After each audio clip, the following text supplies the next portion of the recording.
And welcome to episode number 18 of the QCast. I'm super excited today to be joined by Ryan Whitnable, who is kind of a D3 media guy extraordinaire. He's the host of This Week in Great Lakes Basketball. He is the founder and creator of the Great Lakes Invitational Tournament. And, Ryan, this is long overdue. When I created the QCast, you were one of the guys that I was really looking forward to having on the show here. I think we have a lot of similarities in what we do and kind of our passions. And so it's great to finally meet you. How are you doing, Ryan? I'm doing well. Thanks for having me, Bob. I agree. As often as we interact on social media, Twitter, this is the first time we've actually sat and exchanged words. So I'm looking forward to it today. It is. It's kind of weird times, right? We have communicated, I think, like hundreds of times. We talk a lot about our top 25 ballots and our takes on different teams and just what's going on. And to think we haven't met in some gym or even had like a Zoom meeting before is kind of crazy. So it is great to meet you. And I was thinking of my Chicago Bears shirt here, and I was like, why am I wearing a Bears shirt? Should I change? But then I was like, I think Ryan's a Bears fan. I think he tweets about the Bears. And I believe you got stuck with the Bears because of like your father or something like that. Is that correct? Yeah. So if you want to dig back into the photo albums, there are pictures of me 1, 2 years old wearing Bears outfits, paintings of Walter Payton adorned my childhood bedroom. So it was certainly pushed on me from birth, and it's something that I've kept and certainly taken pride in years where it's possible to take pride in that. Yeah, I'm sorry that you were stuck with that, because more seasons than not, it's a little bit painful to be a Bears fan. There are those special seasons that we've had, but my friend, Justin Fields, let's have a QCast episode, maybe in like November, December, when the good times are rolling, and let's talk about Justin Fields. Fingers crossed. Fingers crossed, and hopefully it's a pre-Super Bowl QCast. I would love to do that. So I look forward to that day. But today, we're going to talk about something you and I are both very passionate about. I do think we have a lot of similarities in kind of what we do and why we do it. And I'm interested to talk to you about it, to kind of hear what your perspective is. You do a lot of cool things for Division III. And one of the things that I think that that D3 guy, I know you've been on his podcast, you know him. One of the things he said is Division III needs more voices. So you kind of have D3hoops.com, the mothership, kind of the ESPN, the flagship. We all tune in to D3hoops.com, but we need more voices, people like that D3 guy and you and me and all the other people out there. Let me ask you this, right? Why do you do what you do, the podcast, the things you do on Twitter, et cetera? Why do you do all that? I think as you and I and D3 Guy and Dave and all the guys involved in the media world of D3 Hoops, one thing I think we all share is how special this D3 world is. In the larger sports realm, there's D3 sports, D3 Hoops in general is just kind of overshadowed by the overarching Division I atmosphere and what's going on in the professional ranks. So there's something special that goes on in D3 sports and D3 hoops in specific. I think the athletes, and particularly the student athlete perspective, that the athletes at the D3 level bring to the table, it's a little bit different than what you see at the other levels. And I don't think D3 gets the spotlight that it really deserves as it's being overshadowed by the larger sports world. So people like you and me, we get into this because we think that there needs to be a light shown in that area, and these athletes and these coaches. And there's some great athletics being played at this level, and being able to project that out to either a national audience or a regional audience like I do is something that I'm very passionate about, and kind of giving a stage for these coaches and these athletes to kind of say, hey, we're pretty good too. And we play a good brand of basketball, and we think more people should tune in. A lot of commonalities there. I think that all of us that do things like this, there's a couple things. We've seen how talented Division III student athletes are. And I guess number two, we're well aware that is not known by the masses. Mm-hmm. So we're trying to get the word out there a little bit more to make sure, I think, the playing field is level.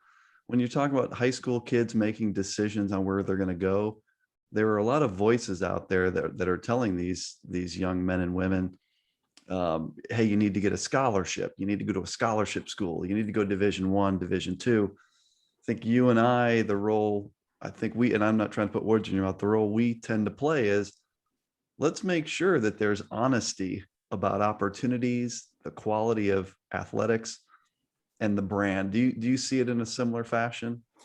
Yeah, I think there's an attitude amongst some that D3 is a last resort, and that, falling to the D3 level is a failure on a student athlete coming out of high school and not getting that scholarship. But I think, as I have found, through my college experience and academic experience and the athletes that I talk to, there's a word that people like to use called, fit. What's the right fit for you? And just because D3 is not scholarship level, again, doesn't mean that the brand of the basketball is not good. It doesn't mean that you're not going to walk away with a good academic experience. And we see all the time with certain schools and certain conferences like the UAA, as an example, or the NCAC, these great academic conferences where you've got D1, D2 level talent coming in and playing at the D3 level because there's something about that school or that coach or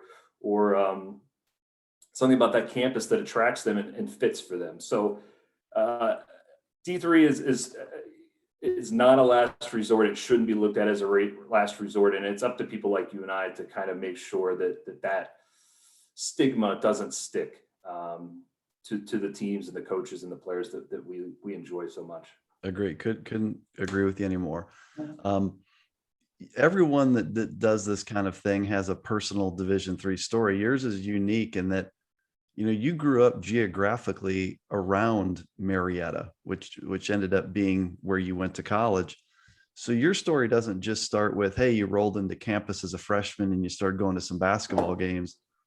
You grew up around the school and going to Marietta games and going to camps and things. That must make this kind of extra special for you to have that childhood history around Marietta. Talk through a little bit kind of your history with Marietta and then ended up going to school there. Yeah. So growing up mid 90s, getting into playing basketball myself at the second to third grade level, going to camps at Marietta College, playing basketball tournaments at Marietta College, going with friends to watch Marietta College basketball. That was part of my life from, almost as early as I can remember. And so having those roots being a little bit deeper is not only it's an alma mater, it's the name of the school on the diploma. It's also my hometown. It's where family still remains. So I certainly think that this current run over the last, decade, 12 years is certainly so much more special and so much more meaningful because of those roots and having to go through some of the weaker years of the program back in the 2000s and the 90s and even before that. So certainly it's very special to me for so many more reasons than I think a lot of people have attachments to their alma maters. And like you mentioned or alluded to, Marietta wasn't always what we know it to be currently. Right now, Marietta is a team that when you think of who the top programs are in the country and you think of teams like, what Whitworth has done and Whitman in the same conference, and we can just go on and list all of these great programs that reload year after year. Marietta has now joined that conversation over a decade plus of excellence in men's basketball. I believe that John VanderWal's first year was your freshman year at Marietta.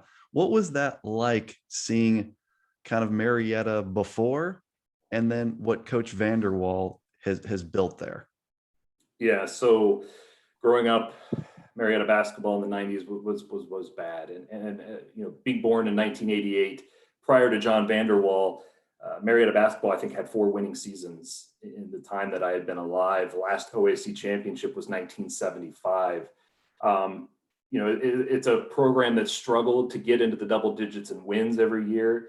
It's a program that toyed around with different systems, including the system for a couple of years and experimented in some things that never ended up working out.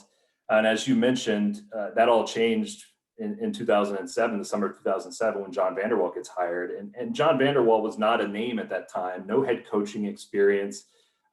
He spent his time, playing college basketball at Albion, growing up in Michigan, done some time, being an assistant coach at Ohio Wesleyan. And Marietta really took a chance on a guy, young guy who had no head coaching experience and just had a vision for how he was going to take this program and turn it around. And I know that a lot of people, a lot of his friends, a lot of families said, this is a dead end job. This is a program that is a dead end for a coaching career. It's a last resort, and you really should think about waiting and looking for something else. But he gets the job and immediately brings in Andy Buhai as his assistant coach, Wittenberg grad, who's now the current head coach at Heidelberg and doing quite well for himself as well.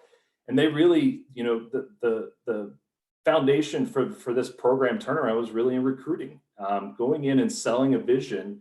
When you have no banners on your wall, when you have no trophies that's sitting on your desk, to bring in deep talent, you're basically selling a story of what you want to do as a program. And that initial pitch to that first batch of kids was super important. And they got some really good ones in that first class.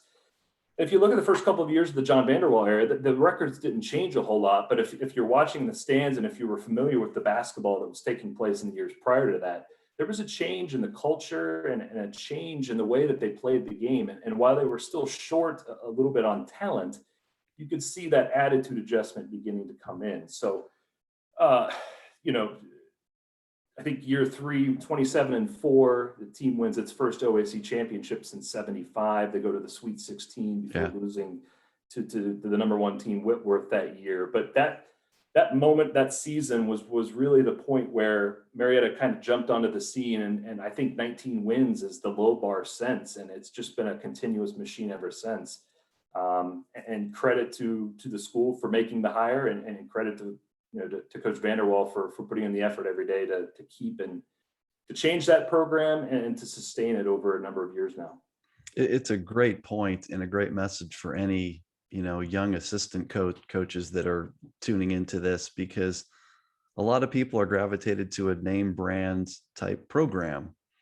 Hey, I want to take over the job at Wash U. Well, of course you do. Everyone does, but look at all the stories like Marietta where a non-name brand coach goes in and is the right fit and is able to clearly articulate a vision to high school kids, get them in and build around that culture.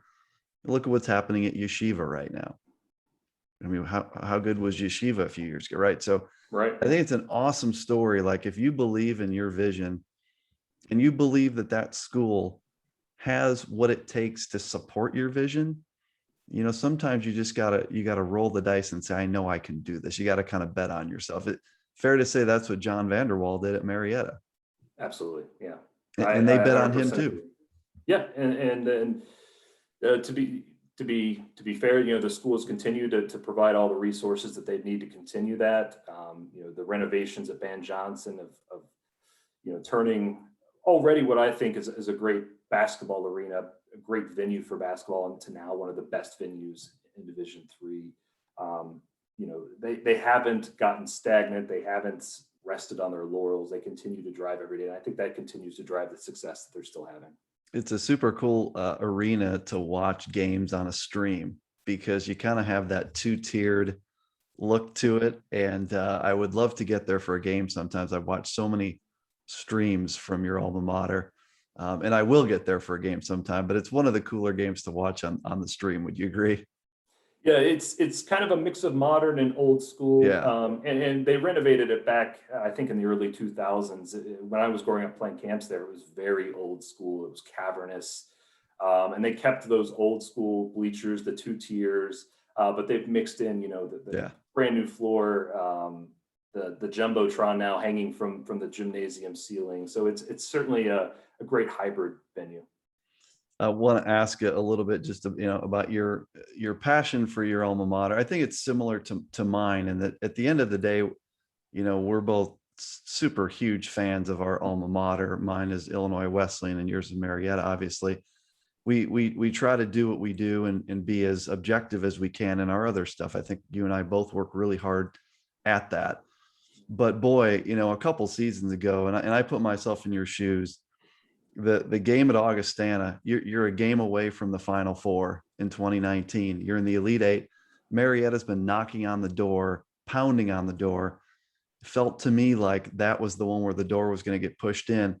And you're in this crazy game where this kid scores 62 points, the player of the year, and he makes two ridiculous shots in the final minute or so, one from the right wing to tie it, and then one from the right corner that bounces in to win it, essentially. Just as a fan, because we've hashed out that game across Division III a lot of times, but as a fan sitting there watching a stream from wherever you were, I don't think you were in the gym, but what was that like to kind of have your heart ripped out? Because I've been there many times as a fan. That must have been a tough, grueling one. A couple of years prior, I think it was 2014, Marietta had gotten to that Elite Eight level, and got just avalanched by a great Augustana team. I think it was a 50-point loss. It was one of those heartbreaking losses that you get to that point, you dream of the program making their first Final Four, and that's certainly that achievement you want to get as a program. And a couple of years back, you talk about that tournament run. The bracket had sort of opened up for Marietta that year in a way that I felt, you looked at it and you thought, this is the opportunity, right? Augustana had been beaten the night before by Wheaton On their home floor. You've got an opportunity on a neutral floor to beat a very good team with a very special player. But I felt that the 10 to 12 man rotation of Marietta was the better team. And I thought over the 40 minutes was finally going to push that door open, as you mentioned.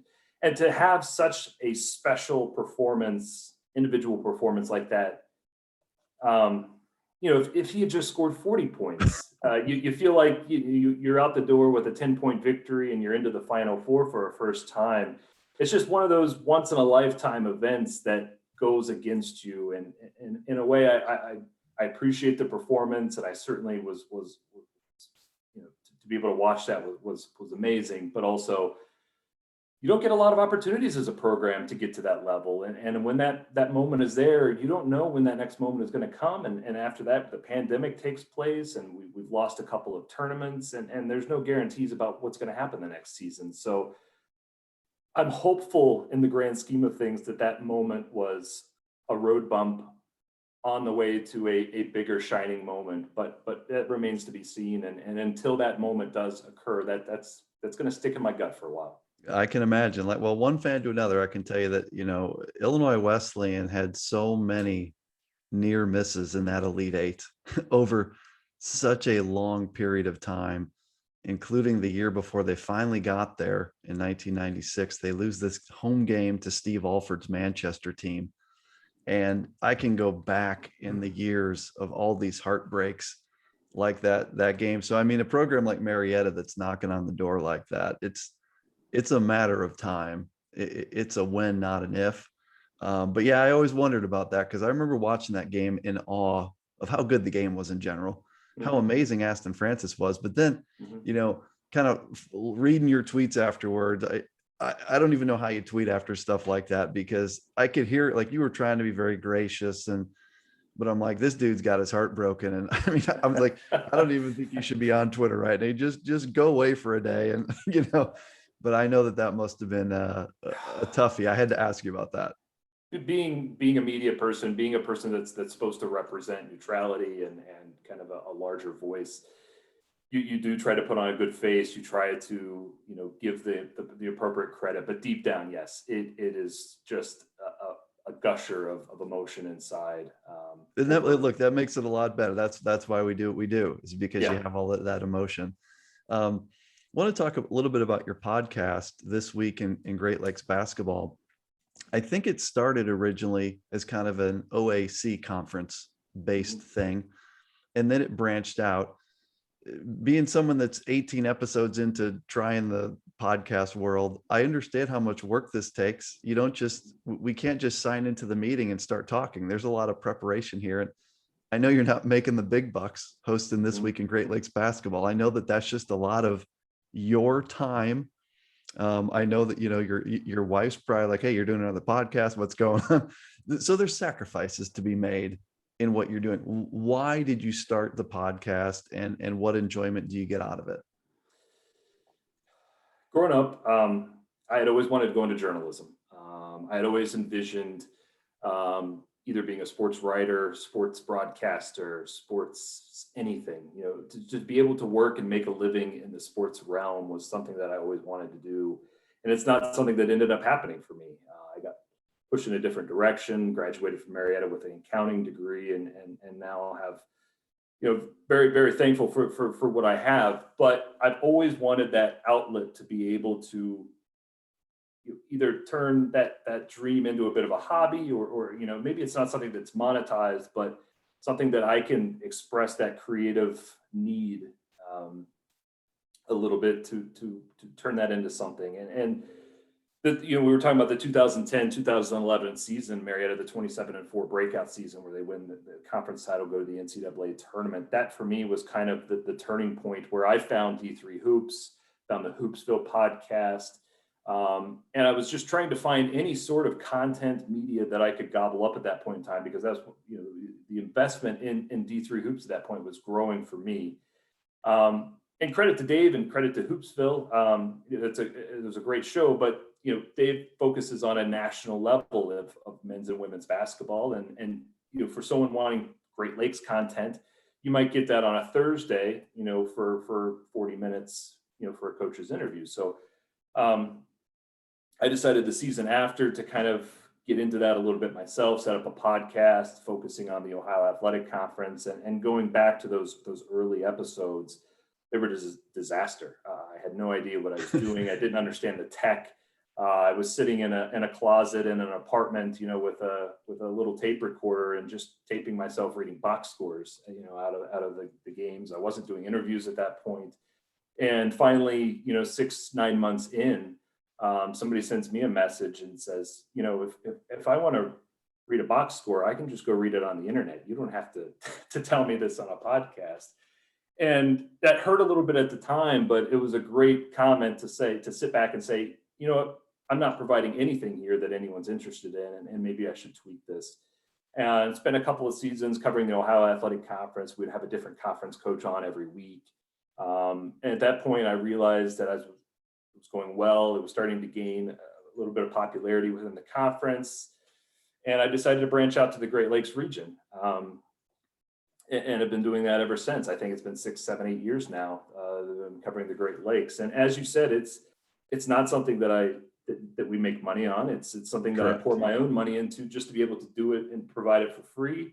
It's a lot of time. It's if you could ask my wife, every Saturday afternoon we have to sit and we have to watch Division III basketball afternoon, and then I sit down and research about the team that I'm going to be talking about and talking to the next day. So it's a lot of time, it's a lot of effort, and it's a lot of hassle. My career requires me to be on the road, sometimes internationally, 20 to 25 weeks a year, and the podcast continues through all of that. I've sat in a parking lot somewhere outside of an airport to conduct an interview because that was the only time the coach was available, and I wanted to make it work. So it's a passion. It's a lot of work, but I love it. And this past year was tough with the pandemic and the shortened season, and the year before that. But hopefully it will be full tilt again this fall. And one of the comments that I made when talking to that D3 guy, one of the topics we discussed, which applies here, is the fact that to do what you're doing, and for me to do what I'm doing, we have to have significant others that kind of respect who we are, and they don't necessarily have to like Division III basketball as much as we do. They just have to understand that we do, right? And that's a passion, and that's a thing. And I think that probably would really hit home for you, right? Is that, your wife, who I've never met, obviously understands your passion around this and that it's important to you. And she's kind of making sacrifices along with you because of it. Fair to say? Fair to say. Yeah, as you hit it on the head, she's not a Division III fan, but certainly understands the passion and the joy that I get out of it. And certainly the time put into the podcast goes into that. But even even greater than that is the top 25 ballot that we both do.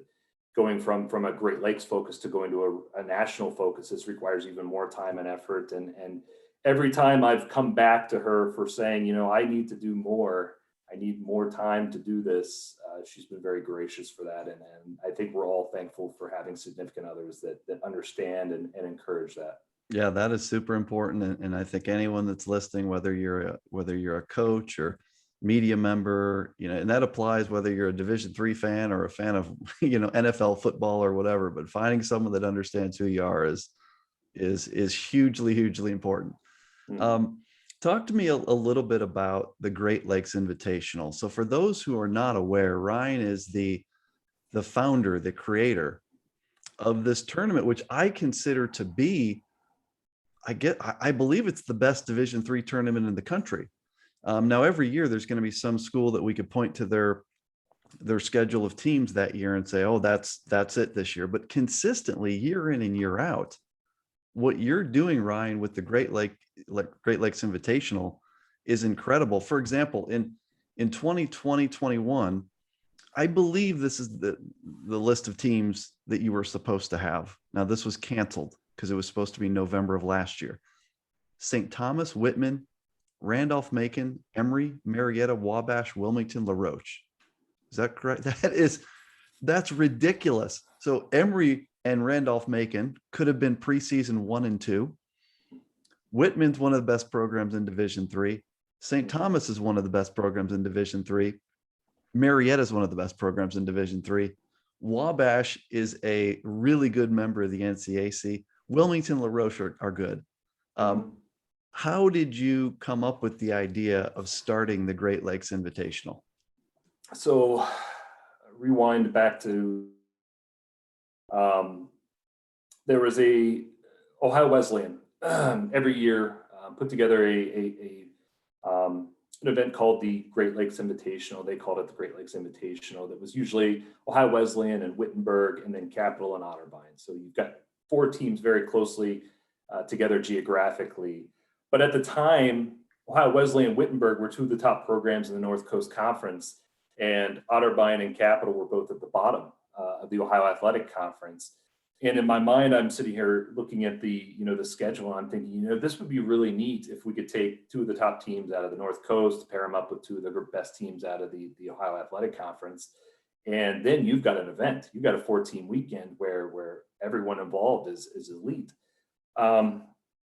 And so I kind of chewed on it for a little bit and came up with the idea of a Great Lakes Invitational that would expand from 4 to 8 teams and take 4 of the best teams from the Great Lakes region against 4 teams from outside of the region who were great national programs that would test the region against the best that the rest of the conference or rest of the country has to offer. And talked myself in and out of it a couple of times and kind of bounced the idea off some people to see if they thought this was even feasible. Would anyone go for this? And I pitched it to a couple of coaches who I trusted, were closer friends that they would give me an honest answer on, could this work? And 2 coaches said, yeah, I think we could pull that off. And one of them was John VanderWal at Marietta, and the other was Mitch, the coach at Hope. His name's escaping me at the moment, but is it Greg? I've got it here. I got Mitch stuck in my head. Greg Mitchell, right? Yeah. Greg Mitchell. You almost tricked me for a sec. Greg Mitchell.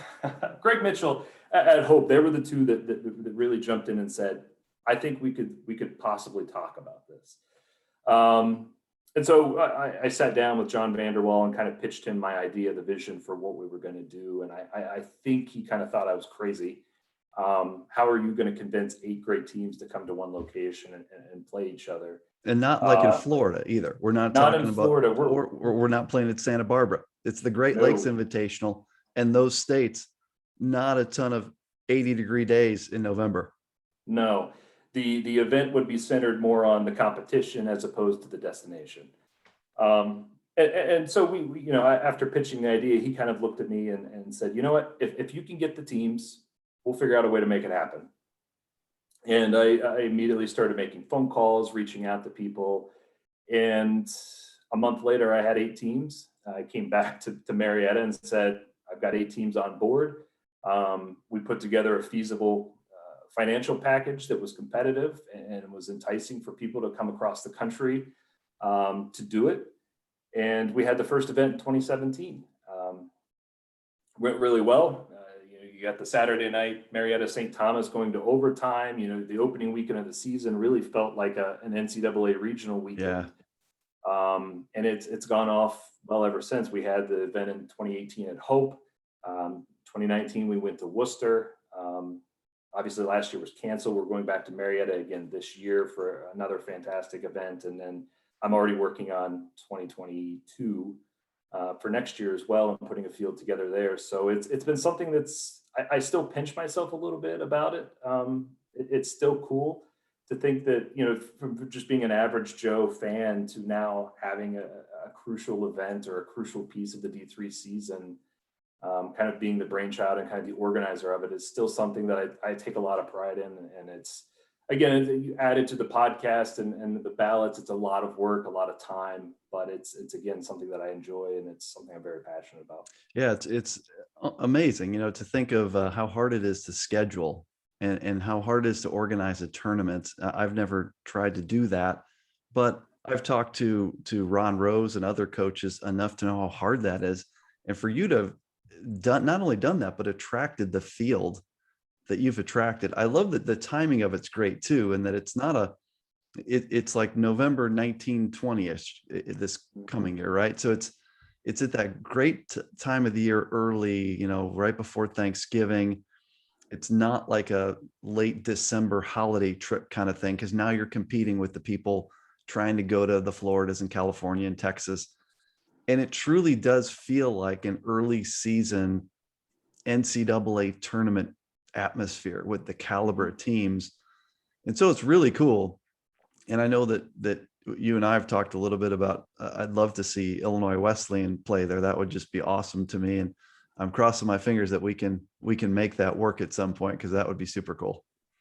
Yeah, Coach Rose and I have spoken on a number of occasions, and we just haven't gotten able to make the calendars fit for each other yet. So, but I think it's at the top of the priority list for both of us, and I wouldn't be surprised to see Illinois Wesleyan in a future event in the next 3 4 years. Yeah, I will push hard on my end to make sure Coach Rose is thinking about that.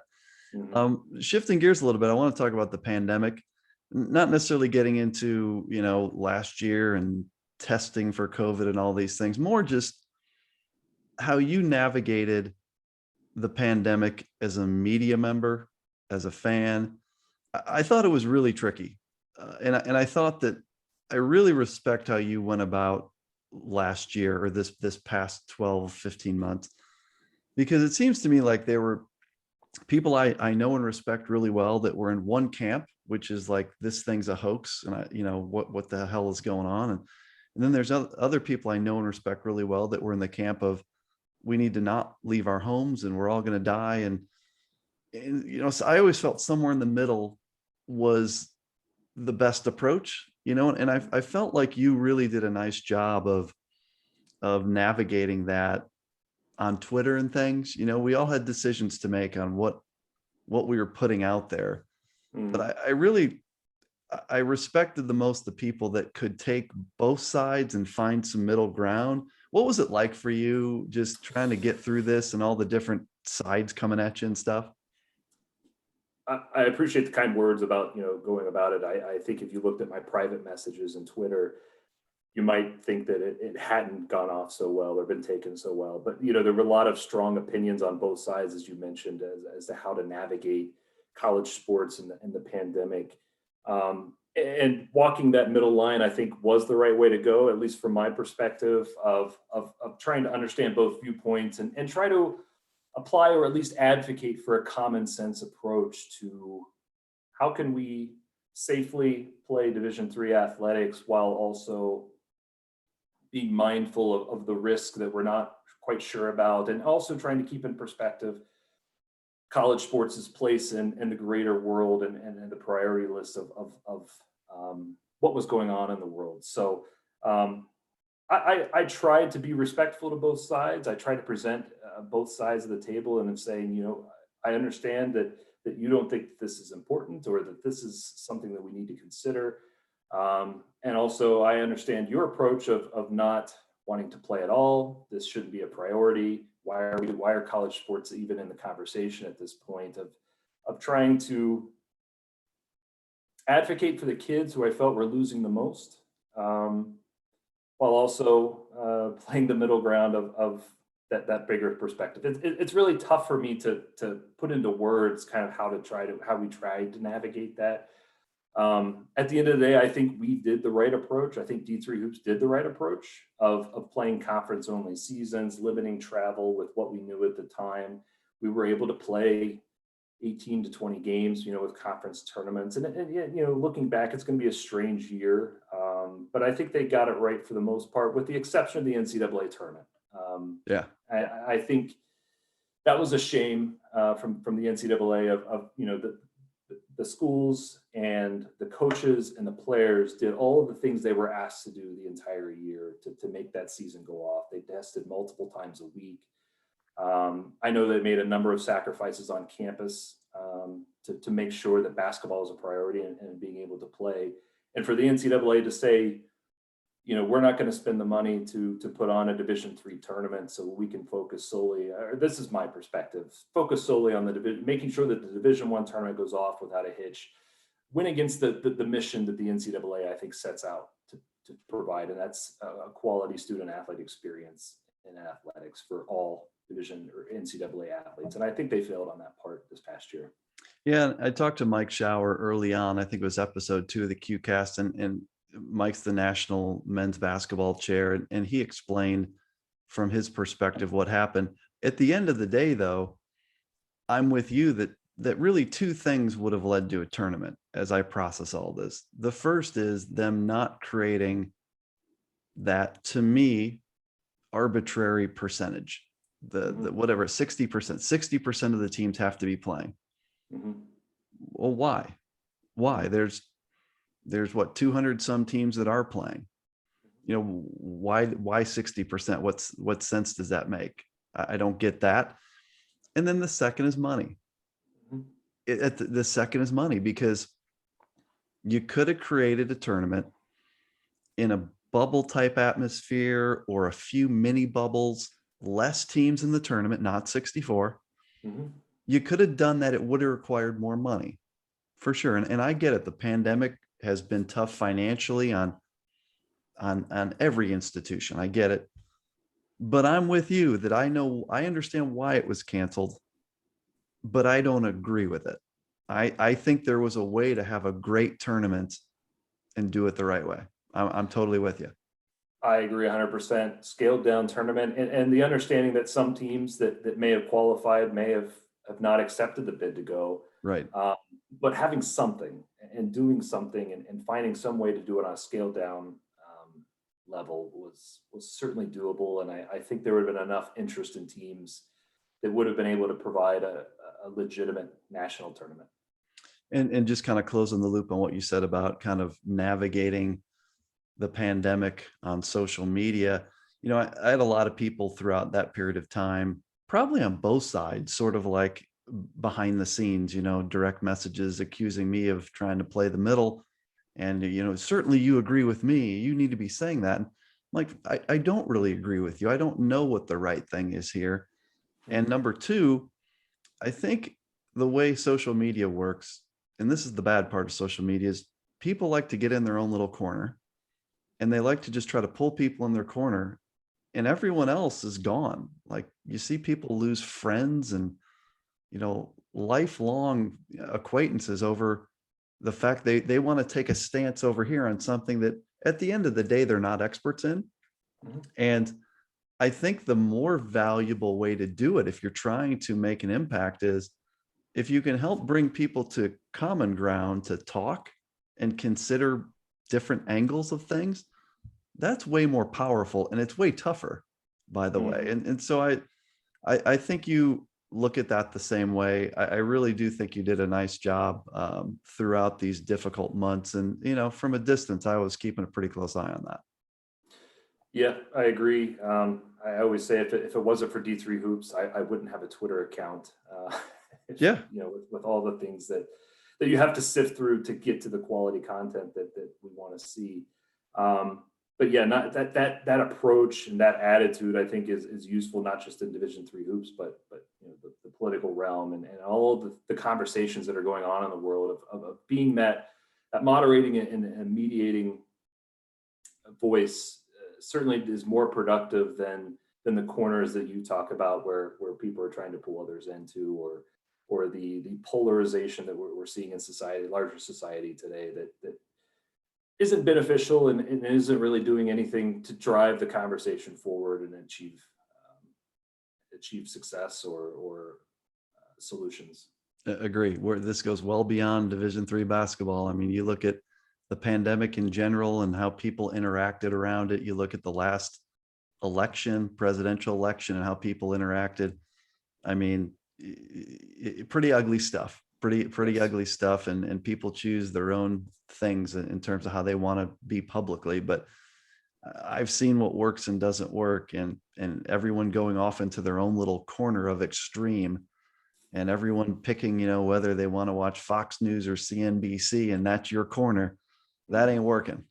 No, um, clearly. let, let's shift gears a little bit. A few more topics. First is, you're a Mhm. voter in the D3hoops.com top 25 poll.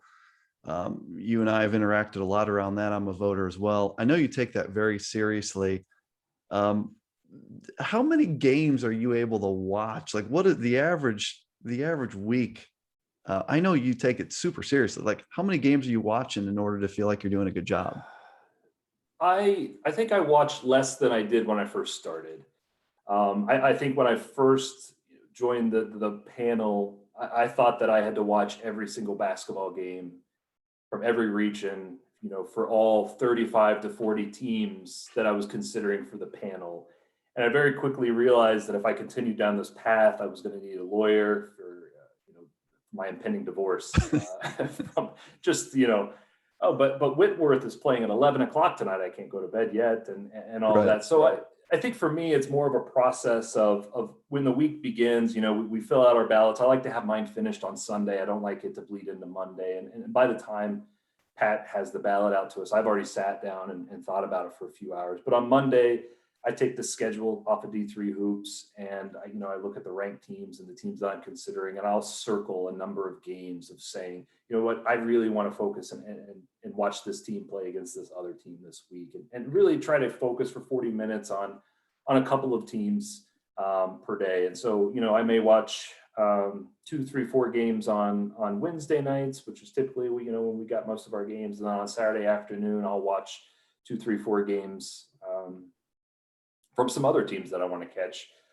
So on a tip, depending on what's going on, I would say I would average 8 to 10 to 12 basketball games a week, and sometimes that's split screen because a lot of games tip off at the Right. same time.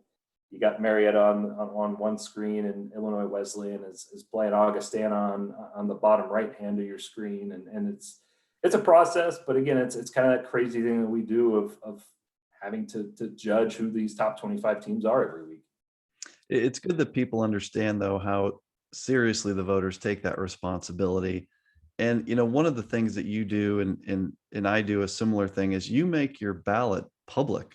So you send in your vote, and then a little while later, you'll tweet out a screenshot of your top 25 and say, "Here's how I voted."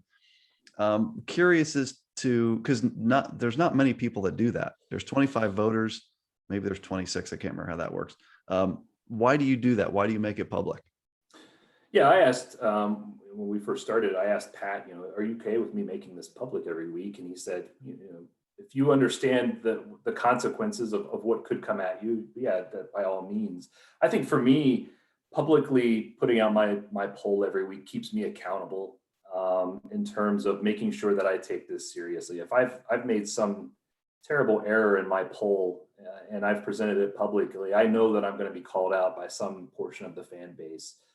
So it really forces me to take a second look, really consider the teams a little bit deeper than I would if I knew that it was totally anonymous. And I think The second portion of why I do this is to drive more D3 conversation.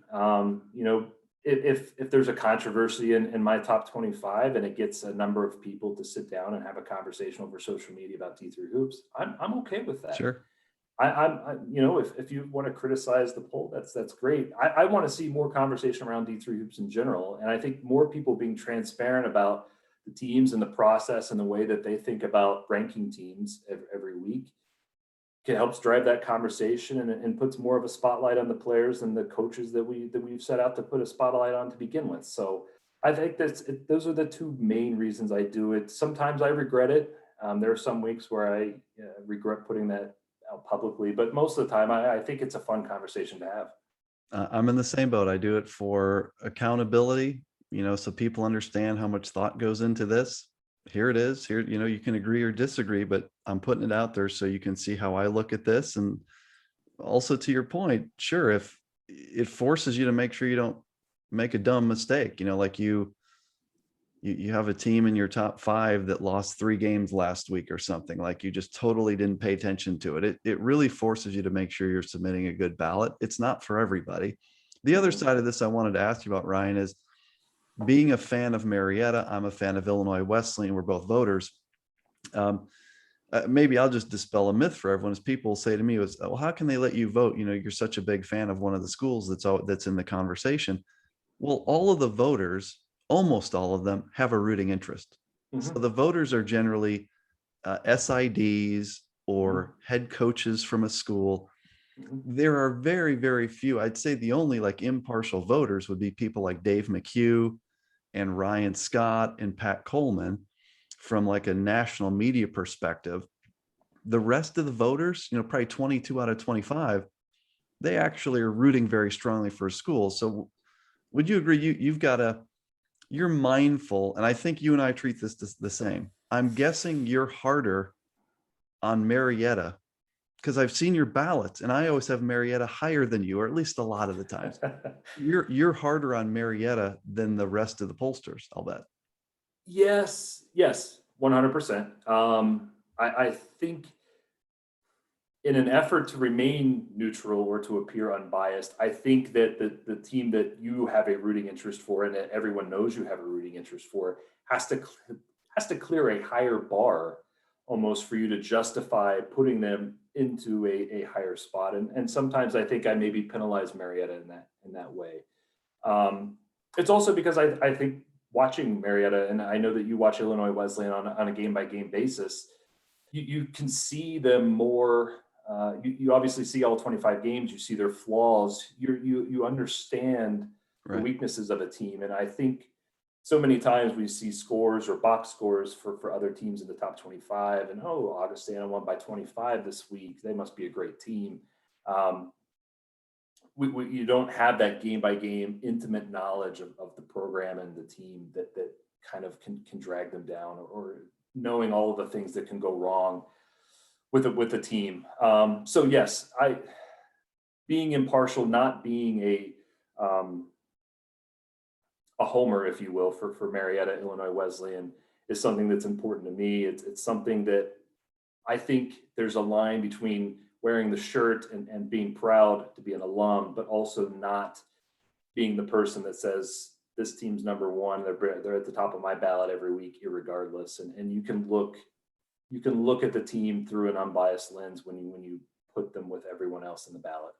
Yeah, I think that's very well said. I'm in the same place. It's also probably another reason that I publish my ballot, because I'm such an outspoken fan of Illinois Wesleyan that, I feel like, okay, so I'm going to put my ballot out there. And if you think that it's wrong, I have the Titans 5, then tell me about that. That's okay. And if I vote them 1 someday, tell me about that. But I think we look at that in a similar fashion. And yeah, all of us have a rooting interest for some program in Division III.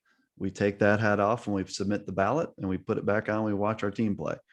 Right. Let's talk, just as we start to wrap up a couple more topics. Next season, I think you'll agree with me. Wow, the talent level and depth in Division III, because of what I call the COVID waiver, that you've got 4 classes of student athletes that can play another year, should they choose to. So the seniors from last year can come back, and we're going to keep seeing this happen potentially for 3 more seasons. Talk to me. I know we're here in that fuzzy part of the season. We're in June and we start to forget we're in that middle ground, Mhm. but last season is still in the rearview mirror somewhere. Who are the teams that, as you're looking at next season, that you're like, those are the teams that probably end up at the top of my ballot next year? Any certain teams come to mind? Yeah, I think, at least from a Great Lakes standpoint, the two teams that we finished with last year, Trine and Marietta, Yeah. are my top two to start the year at the region. I think they're both top 10 teams to start the year next year. We talk about the COVID waiver. It's really tricky evaluating teams going into next year because some coaches have been very open about who's coming back and who's not, and some have kept it a little bit close to the vest. I think the other thing we have to consider here is the transfer portal is insane this year. And there's a lot of moves from D3 up to higher divisions, and there's a lot of moves from Division One, Division Two down to Division Three. So I don't know if we're going to have a great read on everyone until rosters are posted in Agree. October, and we really know who's actually practicing. But knowing what I know, I think Marietta and Trine will be at the top of the list again next year. Um, Obviously, the candidates, when we talk about the national, Randolph Macon's going to be fantastic. Yeah, they will be. They bring back their top point guard, who was, I think, first team All American. Emory sounds like they're going to be bringing back a lot. They're going to be back towards the top of the list, and I think Illinois Wesleyan's going to be in the conversation. A lot of the usual suspects at the national level, as programs rebuild and reload, I guess I should say. For me, I think one of the things, the storylines in the Great Lakes is going to be some of the traditional powers that didn't do well during the COVID year last year. Wittenberg, Worcester both had losing records Yeah, that last was year. incredible. Can they recover and get back into the North Coast race? DePaul graduates a ton of talent off of a great team last year. Will they be able to sustain the success that they had? The North Coast is going to be a bit of a mess last year after what we saw last year. Rose Holman's another interesting story in the Heartland Conference. Now, the Heartland, I believe, is moving out of the Great Lakes region next year as we shuffle the regions around. Right. But Rose Holman was fantastic last year. Won the Heartland Conference regular season, and then had, unfortunately, the COVID right before the conference tournament. Never got to play the conference tournament. Right. And I know they bring a ton back. So I think Rose Holman will certainly be in that mix. La Roche seems to have a bit of a handle on the Allegheny Mountain. They've been kind of the team at the top of the mountain there for the last couple of years. They continue to recruit. It's going to be a lot of the same names, I think, next year. Unfortunately, there may be a surprise. Obviously, Trine was a surprise in the Great Lakes last year, and probably the surprise of the country last year. Whether they can sustain that over a number of years remains to be seen, though. What's your take on Yeshiva? That's been a tough one over the course of a couple of years to get our handle on, because they're new to the scene. They're not a team we traditionally used to know about and follow, and they're really, really talented. As a voter, trying to figure out where they fit in a top 25 the last couple of years, especially this past season. What's your take on what you've seen from them? I think Yeshiva's fantastic. Obviously, there are the questions, and we've had the teams in the past like Yeshiva, the Lancaster Bibles, Yeah. the teams, La Roche a couple of years ago, I think, had 1 or 2 losses. The teams that play in traditionally low SOS conferences that have high winning percentages. And how do you judge teams, from those conferences against the power conferences, the teams that from the WIAC, the CCIW, that may go into an NCAA tournament with 6, 7, 8 losses, but they've been battle tested. They've got good wins on their resume. That's always tough. And that's probably one of the biggest challenges of doing a top 25 ballot. But seeing Yeshiva and what they did in what was half of an NCAA tournament a couple of years ago, super impressed. They seem to have carried that over to the year after. I think Yeshiva's for real. I'm really looking forward to the matchup with Illinois Wesleyan. That's going to be finally fun. Yeah, and the attitude that team has of we'll play anyone anywhere kind of tells me a lot about that program as well. I think Yeshiva's fantastic. Yeah, I agree. I mean, they have who I think is the best player in the country, and Ryan Terrell, Yeah. and Gabe Leifer. Just, I've talked about him a lot of times, and all they have around those guys. They have some big time recruits coming in, a couple transfers.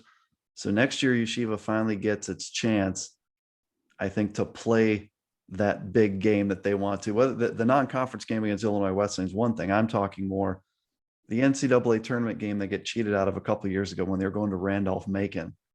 That was kind of their moment. And this season, we get to see that all through for Yeshiva.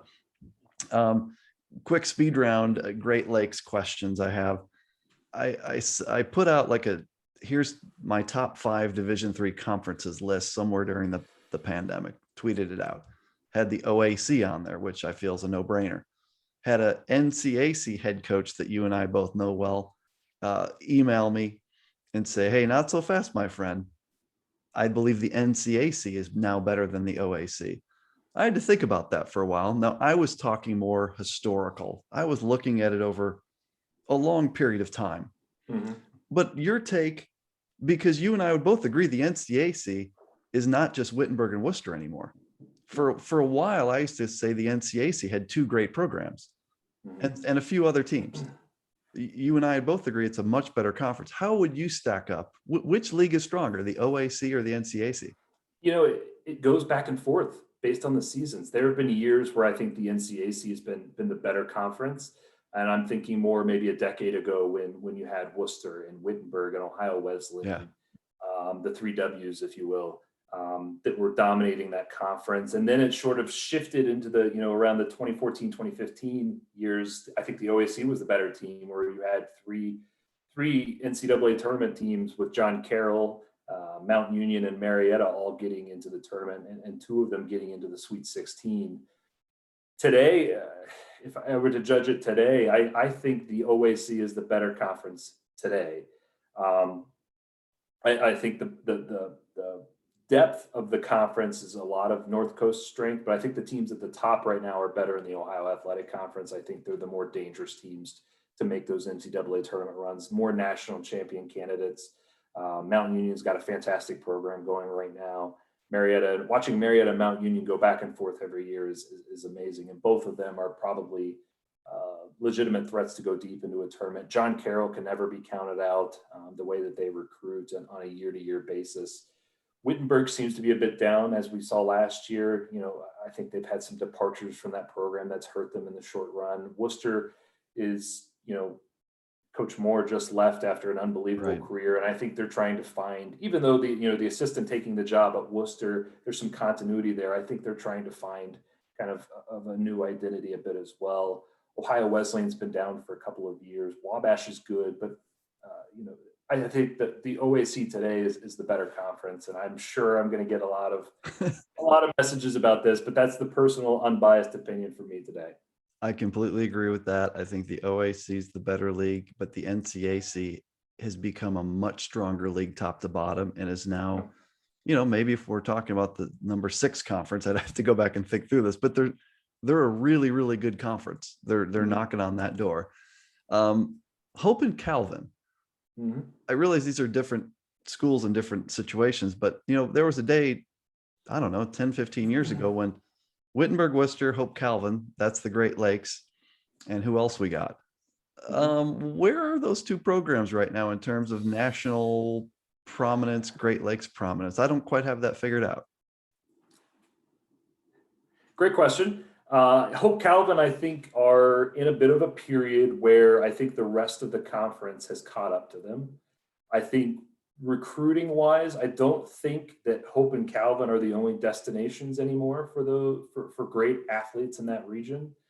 I think, from what we've seen from Alma, Alma was a Sweet 16 team a couple of years back. Albion's been great the last couple of years. I don't know if it's necessarily that Hope and Calvin have fallen on hard times, as I think the rest of the conference around them has really stepped up their game. Parity. It's that whole parity theme, right? Is if you think about, well, look at last season. So last season, there was a team from the MIAA that we were all talking about heading into the season, to the pandemic season, and that was Albion. It wasn't Hope or Calvin. And then leaving last season, there was a team we were all talking about, and that was Trine. And so you think about parity in Division III. It's a real thing. And I do think that, to your point, it's not like those programs are bad whatsoever. They're both outstanding every year. But it sounds like we're on the same page that the MIAA isn't just a 2-horse race anymore. Times have changed there, it seems. Yeah, I agree. And credit to the institutions at Trine and at Albion, and Adrian was in the NCAA tournament 2 seasons ago. They've really put a lot more resources into their programs, and I think that's showing now in the non-Hope Calvin teams kind of catching up to them. And I think Hope and Calvin are in a bit of an area where it's not as easy for them to dominate at that level anymore, and they're trying to certainly figure things out to recoup that dominance. Yeah, I think recruiting wise, they're both in a little bit of a tough spot in that kids that 20, 30 years ago they were getting, it's just so competitive now. There's so many schools around them, within a 300-mile radius, 200, whatever, that give scholarships, certainly an NAIA presence in Michigan and surrounding that's awesome, a Division II presence that's awesome. You have more Division III schools that are actively coming over to Michigan and trying to get those same kids, or Indiana.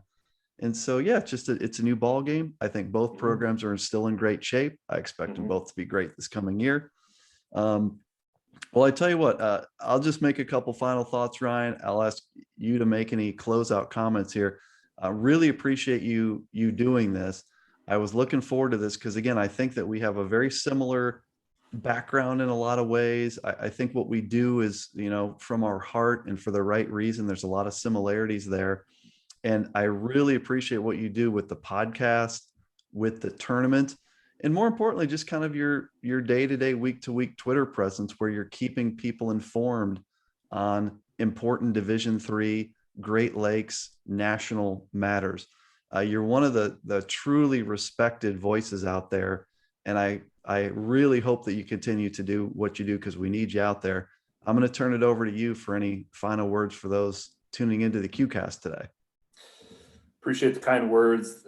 Thanks for having me. I've enjoyed doing this. And I guess my final comment is my podcast, the QCast, everything, when we talked about at the beginning of the podcast, this D3 niche that we live in, how special it is, and how many voices we have in it, and we need more voices. Talking to the parents, the athletes, the kids, I think they all really enjoy what we do. And I certainly take that to heart in the podcast and the tournaments and the tweets that I certainly put out. So again, appreciate what you do. I appreciate what we all do. And certainly we all need to stick together a little bit, because as I said at the beginning, there's a whole larger world out there that doesn't even know that we're here and what we talk about. So appreciate the time. Certainly hope we do it again, and certainly we'll certainly have you on the Great Lakes invite, or certainly Great Lakes podcast, hopefully down the road for an NCAA tournament if I need a perspective from the Central region.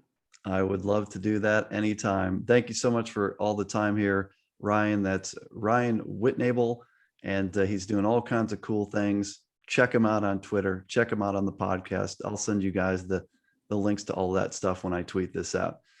With that, that's another episode of the QCast. We'll see you guys soon. Thank you.